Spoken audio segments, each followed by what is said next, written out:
Electric potential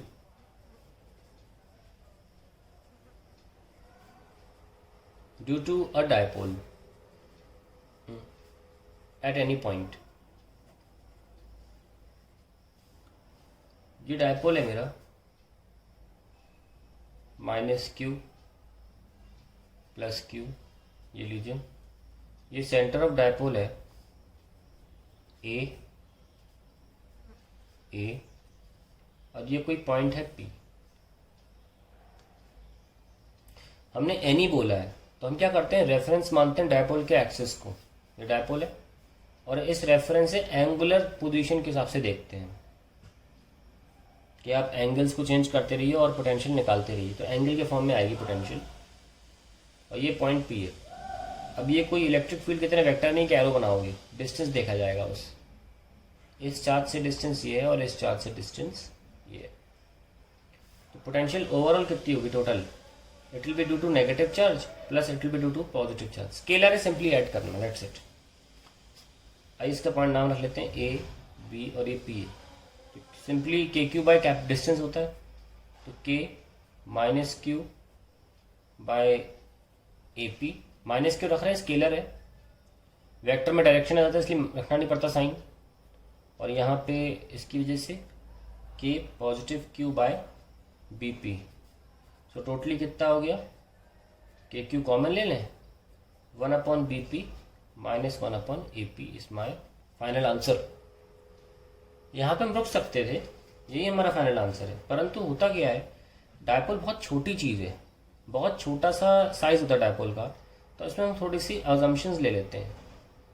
तो मान लीजिए परपेंडिकुलर गिरा दिया आपने यहाँ पे, ठीक है। तो अगर ये ए है और थीटा लिया था, ये भी थीटा है, तो ये डिस्टेंस क्या हो गई, ए कॉस थीटा। डायपोल बहुत छोटा है, ऐसे में हम ए पी डिस्टेंस को ऑलमोस्ट, ये मान लीजिए एम पॉइंट है, एम पी के बराबर मान लेते हैं, ठीक है। सो अगर ए पी की बात चल रही तो ए पी एम पी के बराबर है अगर, तो एम पी की वैल्यू कितनी हुई, ये मान लीजिए सेंटर से हमने डिस्टेंस आर मान ली, और ये क्या है, ए कॉस थीटा, ठीक है। तो कितना आ जाएगा, R plus A cos theta. Similarly हम क्या करते हैं, यहाँ पे भी एक परपेंडिकुलर गिराते हैं, तो ये ए और ये थीटा है, तो ये वाला भी ए कॉस थीटा हो जाएगा। तो फिर इसको मान लीजिए एन है, also we can assume that जो एन पी है that is almost equal to B P, है ना। बी पी की जगह हम एन पी रख सकते हैं। तो ये पूरा कितना है, यहाँ से लेकर यहाँ तक, ये तो आर है, तो ये अगर हटा दोगे ए कॉस थीटा, तो क्या बचेगा, R minus A cos theta, ये सर। तो हम लिख सकते हैं R minus A cos theta. तो ये सब्स्टिट्यूशन करने के बाद we can move ahead. V total is equals to KQ, BP is 1/r minus a cos theta minus 1/r plus a cos theta। Solve करते हैं इसको, KQ r plus a cos theta और minus r minus a cos theta, तो जाएगा 2a cos theta, r cancel हो जाएगा, divide by are square minus A square cos square theta. मैंने a plus b minus b का formula लगा लिया है। सो अल्टीमेटली मेरा आंसर क्या है, Q इंटू 2AP होता है, K P cos theta upon are square minus A square cos square theta. So ये मेरा फाइनल आंसर आ गया फॉर एनी पॉइंट। अब किसी एक स्पेसिफिक पॉइंट पे निकालना होगा, थीटा रख देते हैं, लेट्स सी।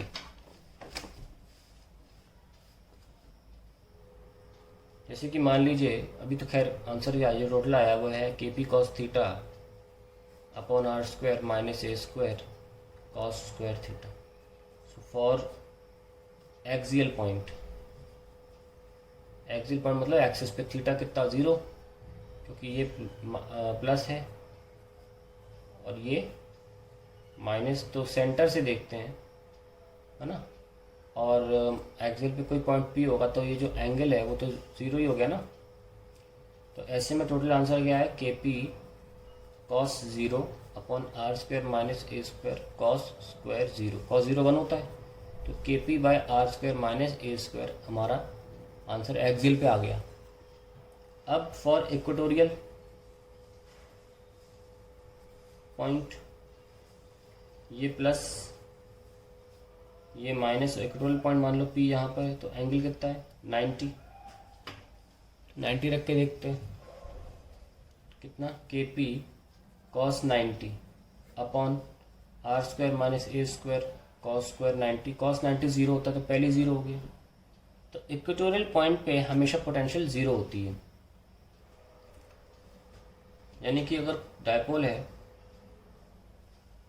तो यहाँ पर फील्ड क्या होगी हमेशा, सॉरी पोटेंशियल क्या होगा जीरो, कहीं पे भी on this perpendicular bisector potential is zero. Now let's find out for, इसके केसेस देख लेते हैं कि इक्वेटोरियल पे आपका आंसर क्या निकल के आया। इक्वेटोरियल पे for any point P any point दर्शाता है, जीरो आया। हमको पता है कि वर्क डन क्या होता है, Q इंटू पोटेंशियल डिफरेंस, क्योंकि पोटेंशियल डिफरेंस क्या था, work done per unit charge, तो बस क्रॉस मल्टीप्लाई किया है। और हमने इस Q इंटू पोटेंशियल डिफरेंस को यूज भी किया था when finding the work done in making a configuration of 2 charges या 3 चार्जेस। हमने तभी जब किया था तभी Q इंटू डेल्टा भी सॉल्व किया था।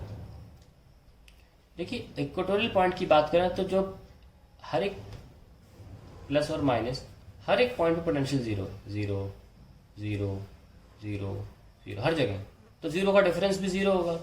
इसलिए इक्वेटोरियल पॉइंट पर चार्ज को मूव कराने पर कोई वर्क डन नहीं होता।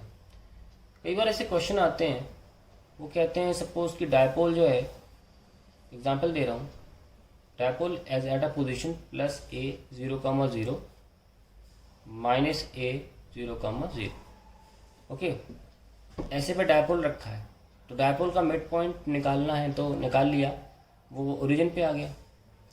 अब एक पार्टिकल है, सॉरी चार्ज मान लीजिए, जो कि ये मैंने एक्स एक्सिस ले लिया है, मान लो ये वाई और जेड एक्सिस है। एक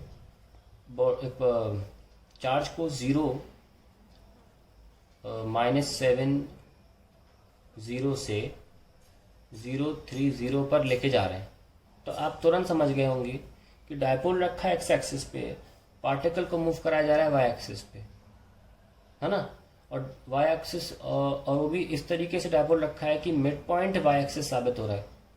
द मिड पॉइंट या centre of dipole is the y and z axis. तो दोनों y और z एक्सिस जो हैं वो इक्वेटोरियल लाइन साबित हुए हैं हमारे डायपोल के लिए। तो एक तरह से आपको सॉल्व नहीं करना है कि आप पहले 7 पे पोटेंशियल निकालो, फिर 3 पे निकालो, उसके दोनों को सब्ट्रैक्ट करो, पोटेंशियल डिफरेंस आ गया, और फिर जिस चार्ज को मूव करा रहे हो उससे मल्टीप्लाई करो। इसकी ज़रूरत नहीं है, क्योंकि ये हमने साबित कर दिया कि ये इक्वेटोरियल लाइन है, और इक्वेटोरियल लाइन पे वर्क डन ऑटोमेटिकली जीरो होता है। You do not have to prove it और सॉल्व इट, ठीक है। अगर आपको मान लीजिए किसी पॉइंट से R1 से सेंटर से R1 ले रहे हैं और दूसरी जगह R2 पर चार्ज को ले जाना है इसे भी, तब आप फाइंड करिए, आप इस चार्ज जो भी चार्ज इस एम्बियंस में रखा है उसकी वजह से कुछ इलेक्ट्रिक फील्ड रही होगी, तब आप फाइंड करिए कि आपको क्या फाइंड करना है, potential VAB that is VB minus VA, जो भी चार्ज मूव करा रहे हो, है ना, पोटेंशियल डिफरेंस जो है वो आप